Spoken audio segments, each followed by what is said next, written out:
For 2 years, she lived a double life, saving lives by day and secretly stitching up a ruthless cartel boss by night. And in all that time, he kept her at a sterile distance, convinced his violent world would destroy her light, until the night a safe man offered her a way out. What happens when a ruthless Korean mafia boss realizes he can't live without the one woman he swore to stay away from, right at the exact moment another man tries to claim her? The tension was suffocating. The ER hallway smelled of harsh antiseptic, metallic blood, and the creeping panic of a gang war spilling through the double doors. She was standing outside the OR, clutching her tablet and her scrubs and white coat, doing her job, holding the line, exactly as she always did. And then, amidst the sirens and chaos, the hospital's golden boy dropped to one knee. He held out a velvet box with a diamond ring, offering her the illusion of a normal, safe life. From the shadows, a battered, heavily tattooed Choi-young went dead still. Not cold, not calculated, lethal. And for the first time in 2 years, the disciplined boss looked at a fellow doctor like he was going to tear him apart with his bare hands. In 2 years, Choi-young had never once admitted his feelings, masking his devotion behind strict professional walls. But the murderous jealousy flashing in his eyes told her everything his ironclad silence never did. Stay with me until the end, because the real war isn't happening in the streets, and this story does not end the way you think it will. The sterile wall. Establishing Siri's exhausting double life and the palpable unspoken tension during a late-night, off-the-books stitch-up for Choi-young. The clock in the underground clinic read 3:14 a.m. Above ground, Siri was a respected trauma surgeon who had just completed a grueling 14-hour shift pulling shrapnel and glass out of crash victims. Down here, hidden away in the shadows of a heavily guarded, repurposed warehouse, she was simply his doctor. Choi-young sat shirtless on the stainless steel exam table, bathed in the harsh fluorescent overhead light. His skin was a striking canvas of ink and violence, the intricate dragon tattoos stretching across his broad shoulders now marred by a ragged 3-inch blade wound tracing his ribs. He didn't flinch as Siri cleaned the laceration with cold iodine, though the air in the small, windowless room was thick enough to choke on. "You're reckless," she murmured, her voice stripped of the warm, comforting bedside manner she reserved for her civilian patients. Here, she had to be iron. She threaded the curved suturing needle with practiced, mechanical precision. "It was a minor disagreement," he replied, his voice a low, gravelly rumble that seemed to vibrate through the concrete floorboards. His jaw was clenched, but his dark, piercing eyes were fixed entirely on her face, tracking the subtle furrow of her brow and the dark exhaustion shadows painting the delicate skin beneath her eyes. Siri leaned in closer to close the wound, her breath ghosting over his collarbone. The proximity was a dangerous, unspoken game they'd played for 2 agonizing years. She could smell the sharp tang of copper, gun oil, and the underlying intoxicating warmth of his expensive cologne. Every survival instinct screamed at her to step back, to reinforce the invisible, sterile wall between them, but her hands remained perfectly steady. "Minor disagreements don't usually require me breaking 4 different medical board regulations before sunrise," she said softly, pulling the first stitch tight. Choi-young's gaze dropped to her hands. He noticed the barely perceptible tremor in her fingers, not from fear of him or the blood, but from sheer, bone-deep fatigue. He hated that he was the cause of it. He hated that his world of violence was constantly threatening to stain her pristine life. But more than anything, he hated the agonizing restraint it took not to reach out and pull her against his chest. To keep her safe from his enemies, he had to keep her at a brutal distance. "You should go home and sleep, doctor," he stated, wielding the formality of the title like a deliberate weapon to push her away. Siri's jaw tightened. She tied off the final knot with a sharp, precise flick of her wrist, ignoring the familiar sting of his sudden emotional withdrawal. "I'll sleep when you stop letting people carve into you," she countered, stepping back and severing the thread. The physical distance was instantly restored, but the heavy, electric tension between them remained, a volatile storm just waiting for the slightest spark to ignite. The transition from the suffocating shadows of the underground clinic to the blinding, sterile fluorescence of Seoul National Hospital always gave Siri a mild case of whiplash. By noon, the exhaustion of her secret double life was a physical weight dragging at her bones, but she masked it with a crisp white coat and a practiced professional calm. "You look like you could use a lifeline," a warm, melodic voice called out. Siri turned from the nurse's station to see Dr. Park Ji-hoon striding down the bustling corridor. If Choi-young was a storm of ink and suppressed violence, Ji-hoon was a pristine, cloudless day. As the hospital's golden boy and the leading candidate for chief of surgery, he was effortlessly charming, handsome in an approachable, polished way, and most importantly, he was entirely safe. He held out a steaming paper cup, his eyes crinkling at the corners. "Double espresso, oat milk. Consider it a bribe to get you to take a breath." "You're a lifesaver, Ji-hoon," Siri breathed, accepting the cup. The heat seeped into her chilled fingers, a stark contrast to the cold iodine and metallic tang of blood from just a few hours earlier. "I try my best," he smiled, stepping just a fraction of an inch closer. It was a subtle, familiar maneuver. For months, Ji-hoon had been circling her, his advances always polite, always respectful, but undeniably present. "You looked like you were brilliant in the trauma bay yesterday, but you're working yourself into the ground. A few of us are going to that new bistro in Gangnam tonight. You should come. Let me treat you to a real dinner, something that doesn't come out of a hospital vending machine." Siri stared into her coffee, the dark, swirling surface briefly flashing an intrusive memory of heavily tattooed shoulders and piercing, guarded eyes. A dinner in Gangnam, laughter, fine wine, a conversation that didn't involve severed arteries or rival cartels. It was a staggering illusion of normalcy, a vibrant glimpse into the bright, uncomplicated life she could have if she just walked away from the underworld. Ji-hoon represented a future where she wouldn't have to jump at every siren or wash another man's blood off her hands in the dead of night. "I don't know, Ji-hoon," she hesitated. Her mind craved the simplicity he offered, but a deeper, darker part of her rebelled against it. "I have a lot of commitments right now." "The offer stands," he said gently, reaching out to tuck a stray curl behind her ear. His touch was light, tentative, and completely devoid of the electric, dangerous charge that came with the Mafia boss she couldn't forget. As he walked away, greeting a passing attending physician with an easy smile, Siri took a sip of the bitter espresso. He was the perfect, safe option, so why did the thought of him leave her feeling completely numb? The air in the ER crackled with an ugly, frantic energy. By Friday, the whisper of a turf war had erupted into a full-scale bloodbath, flooding the trauma bays with shattered bones and point-blank gunshot wounds. Siri moved through the chaos like a ghost, her hands stained with the collateral damage of a world she usually only saw in the isolated silence of an underground clinic. But the violence wasn't the only thing bleeding into her daylight hours. It started subtly. A dark, heavily armored SUV permanently idling at the edge of the employee parking garage. A new stone-faced security guard stationed specifically by the trauma ward's rear exit, his eyes tracking anyone who stepped within 10 feet of her.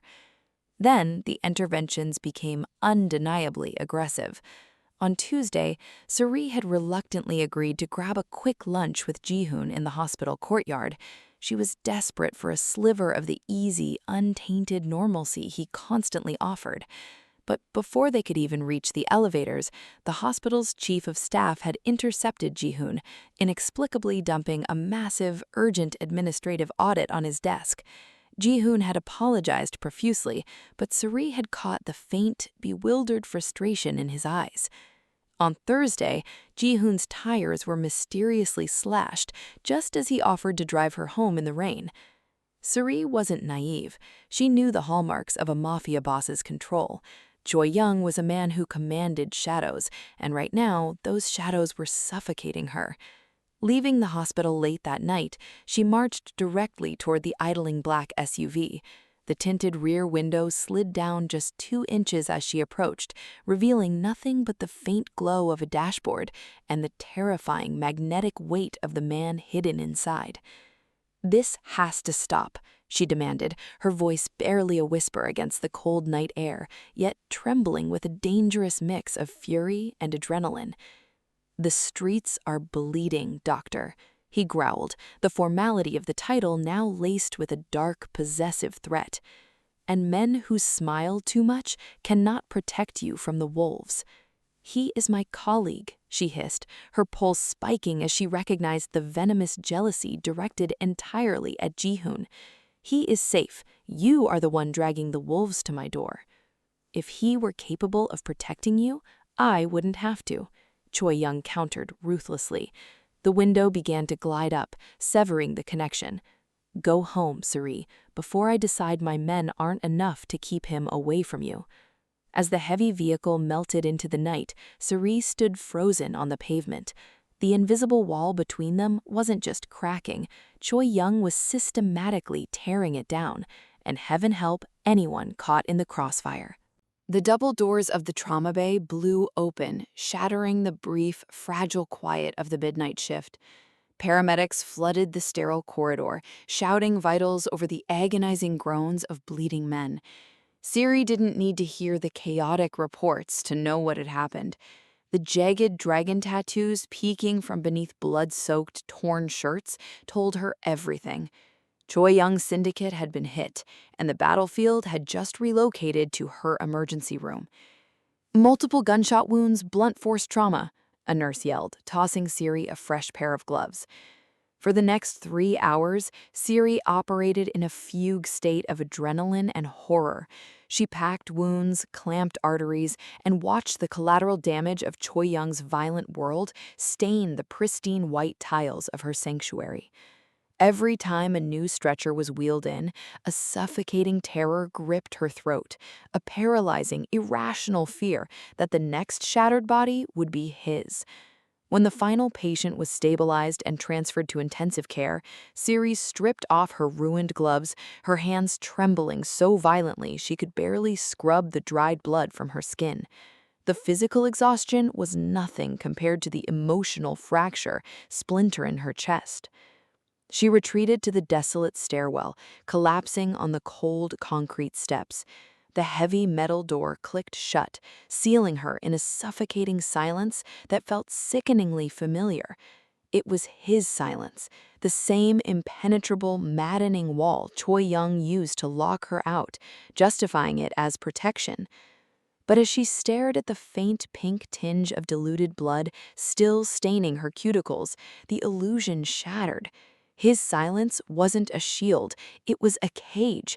He was dictating her life from the shadows, terrifying away anyone who offered her comfort, yet refusing to step into the light himself. He demanded her loyalty, her skill, and her absolute discretion, but offered nothing but cold, commanding withdrawal in return. A shadow detached itself from the landing above. Siri didn't flinch as the towering, bruised figure descended the steps. She knew those heavy, calculated footsteps. Choi-young stopped 2 steps above her, his dark eyes sweeping over her exhausted frame, taking in the carnage on her scrubs. His jaw worked, a muscle ticking violently beneath his skin, but his mouth remained stubbornly, agonizingly shut. "Don't," Siri whispered, the word sharp and jagged as broken glass. She finally looked up, her eyes blazing with a desperate, furious fire that dared him to retreat behind his mask. "Do not stand there and say nothing, not tonight." Choi-young froze, the invisible tether between them pulling dangerously taut. You tear apart my life, you drag your war into my hospital, and you suffocate me with your ghosts, she choked out, her voice cracking under the crushing weight of the past 2 years. If you are going to destroy me, Choi-young, you at least owe me the truth. Stop hiding behind your walls. Look at me and say it. The concrete stairwell felt like a pressurized cabin moments from detonating. Siri's demand hung in the stale air, a raw, bleeding thing laid bare between them.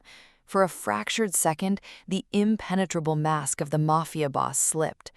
Choi-young descended the final 2 steps, closing the distance until the heat radiating from his large frame seared against her chilled skin. He didn't touch her, but his presence was a physical weight. His eyes, usually cold and unreadable pools of obsidian, were violently alive with a tormented, starving desperation. He looked at her not as a patient looks at a doctor, nor a boss at a subordinate, but as a drowning man staring at salvation. "You want the truth?" His voice was a low, dangerous vibration that ghosted across her lips. "The truth is that every time you are near me, you are standing in the crosshairs of men who would cut you to pieces just to watch me bleed." "I am already in the crosshairs," Siri fired back, refusing to shrink away from him. She tilted her chin up, her breath hitching as it mingled with his. "Your enemies are bleeding out in my trauma base. Your ghosts are haunting my hallways. You've already dragged me into the dark, Choi-young. The least you can do is stop pretending I'm not here with you." She reached out, her trembling, blood-stained fingers hovering just an inch from the lapel of his tailored black overcoat. "Tell me why you drive everyone else away. Tell me why you watch me." The air snapped, the fleeting vulnerability in his gaze violently extinguished, replaced by a ruthless, glacial barricade. He took a deliberate, calculating step backward, severing the intoxicating gravity that had tethered them together. "I watch you because you are a vital asset," he lied, the words precise and coated in ice. Each syllable was a calculated strike designed to inflict maximum emotional damage. "You belong to a clean, sterilized world, Doctor. My world is a slaughterhouse. I am not hiding behind walls. I am keeping the door locked so you don't drown in my darkness.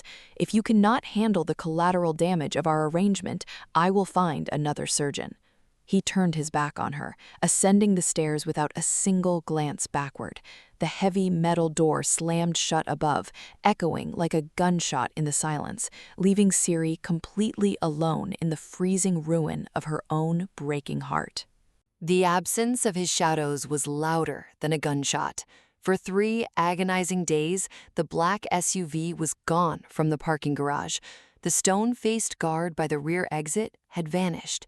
Choi-young had made good on his brutal promise, severing the invisible tether that had bound them together for 2 years. He had withdrawn entirely, leaving Siri adrift in a deafening, terrifying silence. She moved through the hospital like a hollow shell, masking the raw ache in her chest with the relentless demands of the emergency room. Dr. Park Ji-hoon noticed the shift immediately, misinterpreting her quiet devastation as the final breaking point of professional burnout. The golden boy saw his opening. With the oppressive, unseen weight of Choi-young's influence suddenly lifted from the ward, Ji-hoon moved with the confident grace of a man who believed he was about to become her savior. "You're exhausted, Siri," Ji-hoon murmured on a Friday evening, stepping into the break room as she numbly stirred a cup of lukewarm tea.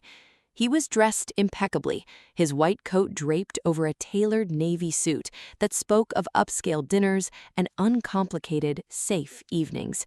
"You have to come away with me tonight. I'm not taking no for an answer." He offered that familiar, easy smile, the one that promised safety, sunlight, and a future entirely devoid of blood-stained underground clinics. Siri stared at him, desperately wanting to feel the relief he was offering. She wanted to step into his pristine world and leave the dark ghosts behind. "Ji-hoon, I don't think I can..." she started, her voice fragile. No excuses, he interrupted gently, stepping into her personal space. I've booked a table at the rooftop garden, just the two of us. It's time you realized there is a whole world out there waiting for you, a life where you don't have to carry the weight of everything on your own. He was meticulously orchestrating his grand gesture, laying the emotional groundwork for the velvet box currently burning a hole in his suit pocket. It was the perfect escape route presented on a silver platter. But just as Ji-hoon reached out to take her trembling hand, the fluorescent lights overhead flickered violently. A sharp, dying mechanical hum echoed through the walls as the hospital's main power grid abruptly failed, plunging the corridor into an eerie dimness, illuminated only by the sickly yellow glow of emergency backup generators. Siri's blood ran instantly cold. This wasn't a random rolling blackout. Her instincts, sharpened by 2 years of surviving in the periphery of Choi-young's brutal orbit, screamed a deafening warning. Downstairs, the heavy sliding glass doors of the main trauma lobby didn't open for an incoming ambulance. They were shattered completely inward. With Choi-young's protective detail intentionally stripped from the perimeter, the rival syndicate had finally found the glaring weak point in the cartel kingpin's armor. And they had come to the hospital to collect the one asset he had foolishly left unguarded. The emergency klaxons shattered the eerie quiet of the ward, blaring a deafening code red. Panic erupted as nurses and patients scrambled. The chaotic symphony of terrified screams and crashing medical carts echoed down the corridor. Siri's heart hammered against her ribs, her breath shallow and fast. She knew the sound of those heavy, rhythmic footsteps advancing up the central stairwell. It wasn't hospital security. It was a hit squad. "Siri, we have to move." Ji-hoon grabbed her elbow, his grip tight but trembling. For all his polished composure, the golden boy was completely unequipped for the visceral horror of a cartel raid. He dragged her away from the nurses' station, just as the reinforced glass of the double doors at the end of the hall splintered under a hail of suppressed gunfire. They ducked behind a heavy triage counter, the air suddenly thick with the acrid stench of cordite and pulverized drywall. Siri's mind raced, calculating exits and triage protocols, her survival instincts, honed by 2 years of operating in Choi-young's shadows, taking over. But Ji-hoon was operating on an entirely different, desperate wavelength. "Listen to me," Ji-hoon gasped, pulling her down so they were eye to eye in the dim, strobe-lit chaos. His pristine suit was dusted with debris, his eyes wide with a frantic, misguided determination. "I'm getting you out of here. I have a fellowship offer in Boston. We can leave tonight. As soon as the police secure the building, we are walking out of this nightmare and never looking back." Siri stared at him in disbelief. Men with automatic weapons were sweeping the floor, and he was talking about Boston. "Ji-hoon, keep your head down," she hissed, trying to pull away to assess the tactical situation in the hall. But he wouldn't let go. In a surreal, staggering display of poorly timed heroics, Ji-hoon shifted his weight, dropping to one knee right there on the blood-flecked linoleum. The gunfire echoing down the hall seemed to fade into a muted buzz as he pulled the velvet box from his pocket and snapped it open. The diamond caught the frantic flashing of the emergency strobes. "Marry me, Siri," he pleaded, his voice cracking over the sirens. "Let me save you from this place. Say yes, and I promise you, you will never have to face this kind of darkness again." It was the ultimate grand gesture, a desperate bid for normalcy in the center of a war zone. But as Siri looked at the ring, she didn't feel saved. She felt entirely, hopelessly exposed. Ji-hoon couldn't protect her from the monsters in the dark. He didn't even understand what they were. Suddenly, the gunfire in the hallway abruptly ceased, replaced by the chilling, unmistakable sound of a single heavy boot stepping onto the shattered glass, just inches from their hiding spot. The heavy silence following this sudden ceasefire was more terrifying than the gunfire. A masked figure stepped into the strobe-lit triage area, his assault rifle sweeping the wreckage until the laser sight painted a deadly red dot directly on Ji-hoon. Ji-hoon froze, the velvet box trembling in his hand, the illusion of his safe, perfect world shattering into a million pieces. Before the gunman could pull the trigger, a shadow detached itself from the corridor's darkest corner. The movement was a blur of lethal, uncompromising violence. A silenced gunshot whispered through the suffocating air, and the assassin crumpled to the floor. From the dissipating smoke and drywall dust, Choi-young stepped into the flickering emergency lights. He was bleeding from a graze on his temple, his tailored black coat ruined, but his presence commanded the room with the crushing gravity of a dying star. He had broken his most cardinal rule. He had stepped out of the shadows and directly into the line of fire. His obsidian eyes immediately locked onto Siri, entirely ignoring the carnage around them. Then his gaze dropped to the diamond ring, and the temperature in the room plummeted. "Put that away, Doctor," Choi-young commanded, his voice a low, gravelly rumble that vibrated with a terrifying, unleashed fury. He didn't even look at Ji-hoon as he spoke. "She isn't going to Boston." Ji-hoon stammered, entirely paralyzed by the sheer predatory dominance radiating from the cartel boss. Who are you?" "I am the reason she is still alive," Choi-young stated coldly, stepping over the shattered glass to stand directly in front of Siri. He reached down, his large tattooed hand engulfing Ji-hoon's wrist, forcefully pushing the velvet box closed with a sharp, echoing snap. "You are in my way." Ji-hoon scrambled backward, the reality of the monsters in the dark finally breaking his nerve. But Siri couldn't look away from Choi-young. His chest heaved, the physical exertion of the violent breach catching up to him, but his eyes were blazing with a raw, unprotected desperation she had never seen before. The impenetrable walls were gone.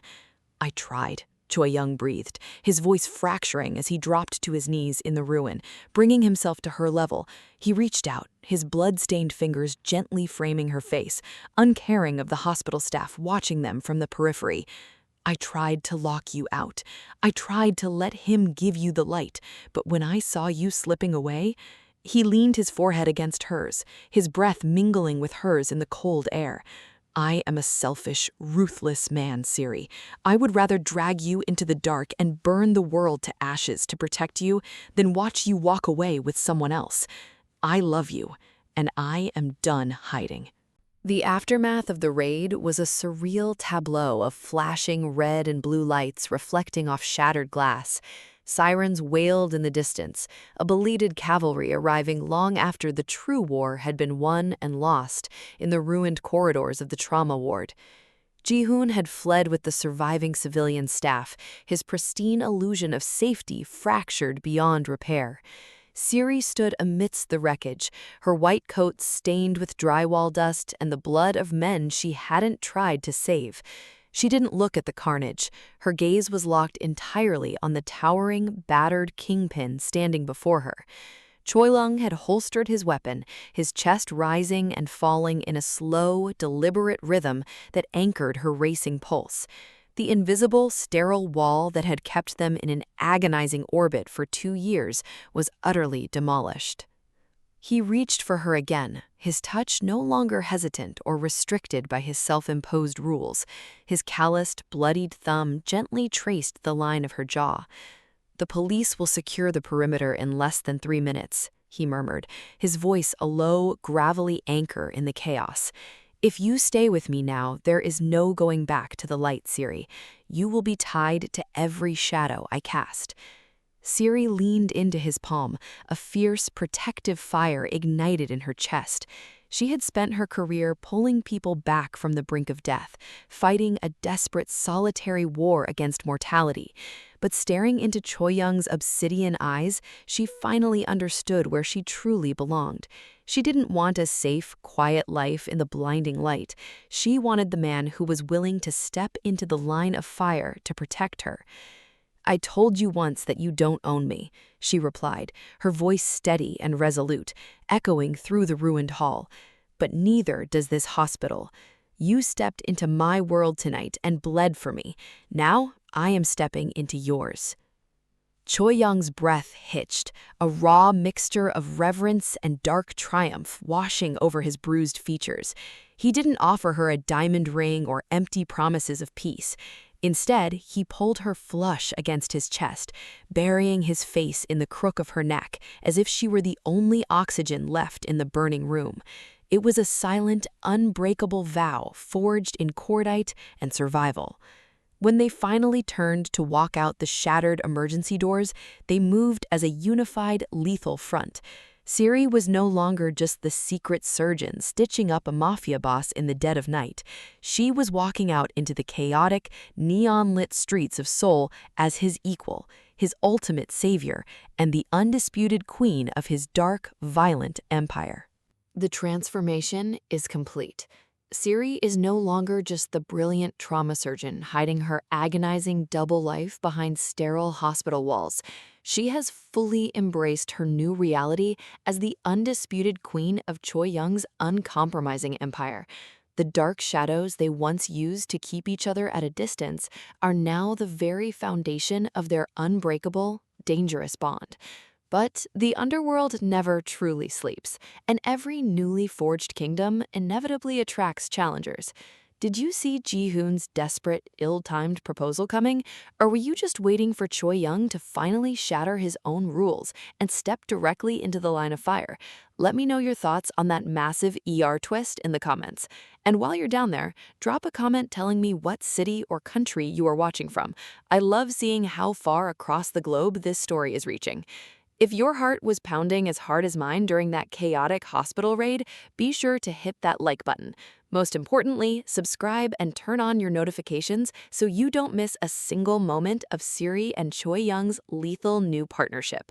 They survived the night, but the real war is just beginning.